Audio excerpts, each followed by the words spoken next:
Marco എന്ന ചിത്രത്തിൻ്റെ OTT അവകാശങ്ങൾ വിറ്റുപോയോ? ചിത്രം ഉടൻ OTT റിലീസ് ചെയ്യുമോ? അതിൻ്റെ ഏറ്റവും പ്രധാനപ്പെട്ട അപ്ഡേഷനാണ് ഇന്നൊരു വീഡിയോ ഭാഗത്ത്. വീഡിയോയിൽ മുൻപ് വീഡിയോ ലൈക്ക് ചെയ്യുക, ചാനൽ സബ്സ്ക്രൈബ് ചെയ്യാൻ വേണ്ടി ശ്രമിക്കുക.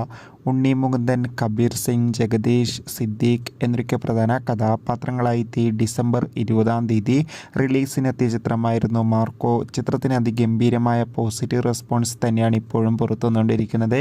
അതുകൊണ്ട് തന്നെ എല്ലാ സിനിമാ പ്രേമികളും ഒരേപോലെ ചിത്രത്തിൻ്റെ OTT റിലീസിനായി ഏറെ ആകാംക്ഷയോടെയായിരുന്നു കാത്തിരിക്കുന്നുണ്ടായിരുന്നത്. അങ്ങനെ കാത്തിരിപ്പിനുള്ളിൽ ഏറ്റവും പ്രധാനപ്പെട്ട അപ്ഡേഷനൊക്കെ ഇപ്പോൾ പുറത്തുവന്നിരിക്കുകയാണ്.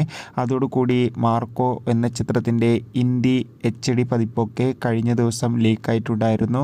ഇപ്പോൾ ചിത്രത്തിൻ്റെ ഒഫീഷ്യൽ അപ്ഡേഷനും പുറത്തുവന്നിരിക്കുകയാണ്. ആ അപ്ഡേഷൻ മറ്റൊന്നുമല്ല, ചിത്രത്തിൻ്റെ ഭാഗത്തു നിന്നും തന്നെ ഒഫീഷ്യലായി കൺഫേം ആക്കിയിട്ടുണ്ട്. ചിത്രം ഇപ്പോഴൊന്നും OTT റിലീസ് ചെയ്യില്ല, ഇനിയും കാത്തിരിക്കേണ്ടതായിട്ടുണ്ടെന്ന്. എന്തായാലും കാത്തിരിക്കാം. കൂടുതൽ ഒഫീഷ്യൽ അപ്ഡേഷൻ അറിയാൻ വേണ്ടി എത്ര പേരാണ് ചിത്രത്തിൻ്റെ കൂടുതൽ അപ്ഡേഷൻ അറിയാൻ വേണ്ടി കാത്തിരിക്കുന്നത്?